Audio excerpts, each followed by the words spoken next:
Today we've got a fun episode back from our archives, episode number 28. That's right, the 28th episode ever produced, called Cardio Strength. How do you build cardio strength? This is a really great core episode. I'd love us to just take another look at. Enjoy. Despite my challenges, despite my chronic illnesses, I really believe it's saving my life right now because I have so many things keeping me from exercise that this actually keeps me going despite all those things. Finally, get back to a life with exercise, and this is your first step. We're going to start getting you moving. I'm Lyn Lindbergh, your bad couch guru. Hello and welcome. You're back here for another episode with the Bad Couch Guru, trying to figure out how you are going to conquer your inner couch potato. But what you really don't know is I'm actually working on conquering my own inner couch potato because it is a lifelong process. So if you're here looking for the forever one all be all, I'm going to be an active person for the rest of my life and it'll be easy peasy lemon squeezy, it doesn't exist. But we can definitely make it better and we can make it easier and with a lot more smiles. So thank you again for coming back. This is episode number 28 of the Couch to Active podcast. The podcasts are easy to find on Couch to Active. All you have to do is go to couch2active.com / and the number. So today would be couch2active.com / 2828. And that'll get you right to the blog post with any of the show notes, any of the resources or handouts that we talk about for any of these episodes. This did not exist a few episodes ago. We went backwards and got this all set up for everyone. So you can go all the way back from episode 1 to infinity and beyond. Hopefully someday that's where we'll be. So, okay, infinity and beyond. Thank you all. Last week, I did a unique episode. Well, I have to say unique to me, where I made it all about me. And usually I don't do that. It's not my place of comfort. I like to make things all about you. And I shared in detail about my 3 chronic illnesses that I'm dealing with. And I just have to say, thank you for the kind response. Thank you for meeting me with compassion. It's a weird thing that when I started Couch to Active, that's when these chronic illnesses really started kicking my butt. And I needed to look at this even on a deeper level in one more way. And at first, my brain was telling me, no, Lyn, you're the bad couch guru. You should be in ultra marathon shape and have a perfect bikini body and be able to get up on stage and win the competitions. And honestly, it kind of freaked me out. It kind of bothered me that I was having these health issues and talking about active lifestyles. And now that I'm a couple of years into it, I had this aha. I realized, oh my gosh, rather than going backwards, I would say I've gained an even greater level of appreciation for getting out and being active when it's hard, when your body screams at you, for getting out and being active when it's hard. I mean, I have days, no joke, where I will sleep 18 hours in a day. Then the 6 hours I am awake, I'm tired, I'm groggy, and the idea of doing something active is even more hard than ever. And in that, I've learned I've got to do what I can do my very best to do the minimum exercise requirements. And then sometimes there are just days when sleep is what happens. And so my work becomes showing compassion for myself. It's brought a tremendous amount of depth for me in this topic. And when I looked at the research in more detail, I realized, oh my gosh, 7 out of 10 according to the Centers of Disease Control, 7 out of 10 adults age 40 or above, 7 out of 10 of us have a chronic illness. Holy moly, Lordy, no wonder why we're all struggling with this, because all of these exercise programs out there designed to fix you are ignoring 70% of us. What do we do with that? So this is a long roundabout way of saying that my own health issues forced me to really look at this topic of chronic illnesses, forced me to dissect it more and realize that so much of the fitness industry is completely missing the ball. I mean, I always knew it was, but I never quite grasped it till I realized the vast majority of us have chronic illnesses we're dealing with. And it's not a matter of grit that's holding us back. It's not a matter of self-discipline that's holding us back. Well, maybe a little bit, but it's so much more nuanced and complicated than that. And so if that's where you are today, if you have been frustrated by fitness because you have these other quote unquote excuses, somebody might try to guilt you into calling it as a lame excuse, I want you to know you're part of the majority, and I'm going to do my part to change this dialogue in our nation. So when we talk about exercise, we're talking about where we really are today so we can make that next step to a brighter horizon for where we can be tomorrow, because we have a picture of what is really going on in reality in our lives. I'm going to do my best to help all of us out with that. And one piece that I'll give you, a little insider tip here of what I'm going to do to help with this mission, is for the entire month of July and August in 2019, I am going to, for the first time, take you through the entire Couch to Active book in chronological order. I'll tell you more about that at the end of this podcast. So if you don't already have your copy of Couch to Active, now is the time to get that so you are ready for those episodes in July and August. Stay tuned. I will tell you more at the end of this podcast what that's all about. Whew. Okay. I would like to answer the question for you today of a more sciencey question, and that is, how much exercise do I need to do to actually improve my cardiovascular strength? That's the question we're going to answer. The reason this question is really important is because we know that cardiovascular disease, heart, lungs, your blood vessels, all of that, cardiovascular disease is one of the big killers as we age, and it's one of the most preventable ones. And doctors tell us over and over and over, increase your cardiovascular strength, increase your cardiovascular strength. What does that exactly mean, and how can I make a real shift with it? So today, you're going to leave this episode with the tools you need to know what to do in order to increase your cardiovascular strength in a really significant way.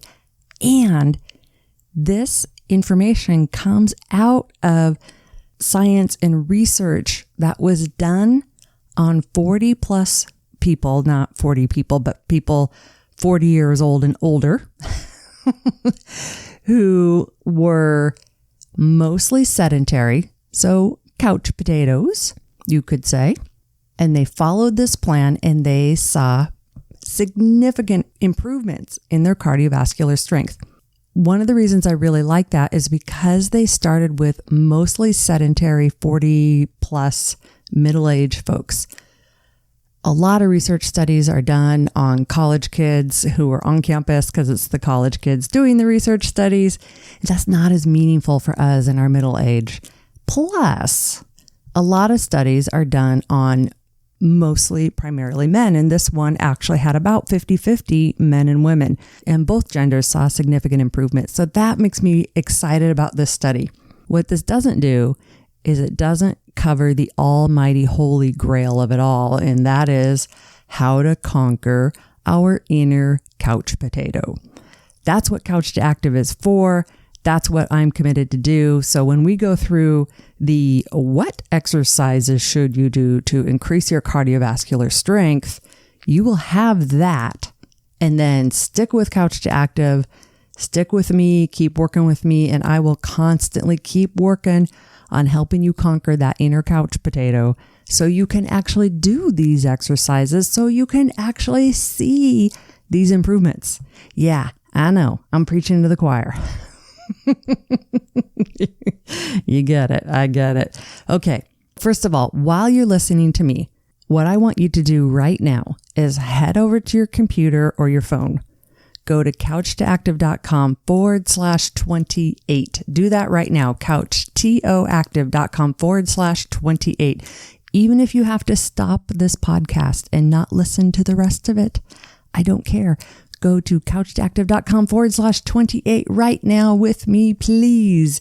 When you get there, you will see at the bottom of the blog, it'll say your homework. And there you'll have the ability to download everything I'm talking about on this podcast. You'll have the instructions. You'll have an example of workouts. You'll have a tracker that you can use yourself for your own workouts. You'll have everything you need right there for free from this episode.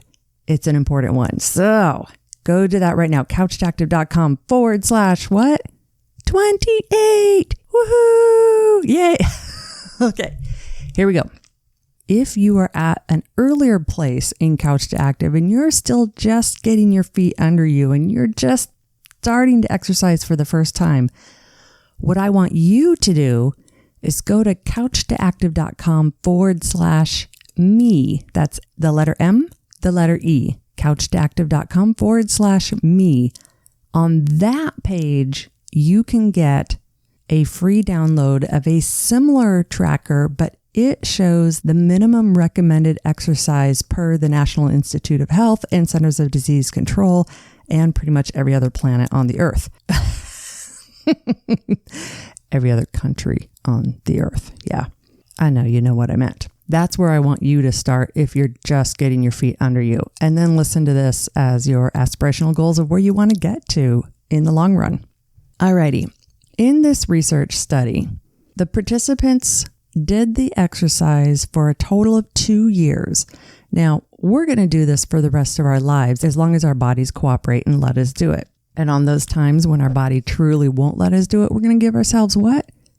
Compassion. All right, good. You're learning. So here's what the participants did.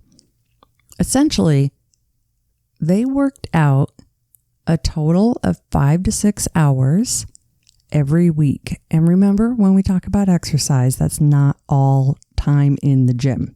Another topic for another episode. But 5 to 6 hours total. 2 times a week, they did interval training. And this worksheet that we have online talks a little more about what it is. But essentially, twice a week, their training was they'd go out and say they'd go for a walk. And then for a couple of minutes, they'd push a little bit harder. And then they would walk, and then they would push a little bit harder for a couple more minutes, and then they'd walk for a few minutes. Basically, there's a million different ways you can slice and dice and define what an interval training is. And different personal trainers will try to tell you, you know, is it really interval training, or is it HIIT training, or is it truly HIIT training, or is it this theory or that theory? Don't worry about it. Don't listen to it, because part of what this research study showed was that you didn't have to worry about it being exactly right per the book. Basically, twice a week, you're going out, and every few minutes you work a little bit harder for a few minutes, and then you work not as hard, up and down and up and down. That's your workout 2 times a week. Then we already know this. It carries over from the minimum requirements, and that is weight-bearing exercise 2 times a week. So you're hitting all your major muscle groups. And we already know this doesn't have to be weights in the gym. It can be yoga. It can be moving boxes. It can be yard work, anything where you're putting a load on your muscles and on your skeleton system. I do most of my weight-bearing exercise watching Netflix. All right. So we've got twice a week intervals, twice a week weight bearing. Then, this is people's favorite part. Twice a week, you only do 30 minutes of easy. And that's any kind of easy cardio. So if you like to swim, take it easy in the pool. If you like to walk, take it easy walking. Whatever it is that you normally do. But I don't normally do anything, Lynn. Well, okay. Well, if you don't normally do anything, go to couchtoactive.com/me. Start with that one first. But basically 2 days a week, you're going to feel like you're really not exercising that much. You're just taking it light and easy. And here's the interesting thing. For all 6 of those days of exercise, you can break it up throughout the day. It really does work and it really is okay. You don't have to have it dedicated all in that one time. Except, here's the mother lode. 1 day a week, you do more than 1 hour of moderate exercise. So that means you're going to get in the pool and you're going to swim for a full hour before you get out of that pool. Just keep swimming, swimming, swimming. Just keep swimming. You're going to walk for an hour. You're going to hike for an hour. Now remember, all of this together adds up to a total of 5 to 6 hours for the week. And how you slice and dice it is really up to you. The important part is 1 day a week you need to do it for more than an hour straight. And that's it. The folks who followed this routine over 2 years, first of all, most of them took, this is really important, really, really important. So listen to this carefully. Most of them were mostly sedentary, and it took them 4 to 6 months to get up to this level of physical exercise. So when you download this tracker and you start it, know that you need to give yourself 4 to 6 months to get up to that level of exercise. And if you have special physical concerns going on, it's going to take you longer than that. And that is okay, because all we can do is what we can do in reality right now. And then we have compassion for ourselves. So 4 to 6 months to get yourself up there. Then another 1.5 years you stay at it. And essentially what's going to happen is you're going to take yourself from getting winded going up a flight of stairs to being able to go up multiple flights of stairs without even noticing. It's a really wonderful, awesome thing. You're going to see, possibly with all kinds of caveats, everyone's different. Very likely you'll see your blood work get better with your doctor. Very likely you'll see a lot of things get better. Now, if this is a big shift from what you normally do, I have to say, be your own advocate. Go to the doctor. Make sure you're not doing too much too soon. Do not hurt yourself. Injury-free. I know you can say this with me by now, can't you? Injury-free is your fastest path to success. So there it is, my friend. Your success starts right here, right now, today. What I want you to do is head over to, what is it? couchtoactive.com/28. Download and print. Old school. Yes, I love old school pen and paper printing. I know I'm not alone out there. Print it. The instructions are there. The trackers are there. Give yourself a go at it.